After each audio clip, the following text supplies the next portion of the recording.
At 29, Oriv believed he was simply unlucky. Every job felt temporary, every relationship ended the same way, and every night he replayed old conversations in his head, convinced the world was against him.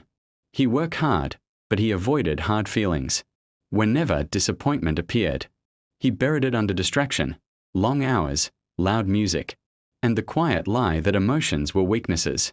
The turning point came after a small moment that felt enormous. During a team meeting, his manager offered gentle feedback. Nothing harsh. Still, Oriv snapped defensively, his voice sharp with years of unspoken frustration. The room fell silent. Later that day, he received an email asking him to take a week off to reflect. For the first time, he couldn't outrun himself. That week, Oriv sat alone in his apartment, forced to listen to his thoughts without noise to drown them. He realized how often he reacted instead of responding, how fear of rejection had shaped his anger, and how deeply he avoided vulnerability. It hurt to see himself clearly, but it also felt honest. He began small. He started journaling, not to sound wise, but to be truthful. He named emotions he had ignored for years: envy, sadness, fear, hope. He read about emotional intelligence and started therapy, where he learned that growth wasn't about fixing himself, but understanding himself. Slowly, he practiced pausing before reacting. He learned to listen without preparing a defense.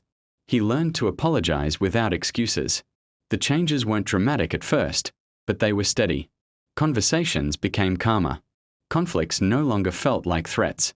At work, his openness turned feedback into collaboration. And within a year, he earned a leadership role, not because he was flawless, but because people trusted him. In his personal life, he formed deeper friendships, ones built on honesty instead of performance. Most importantly, Oriv felt lighter. Life didn't suddenly become perfect, but it became real.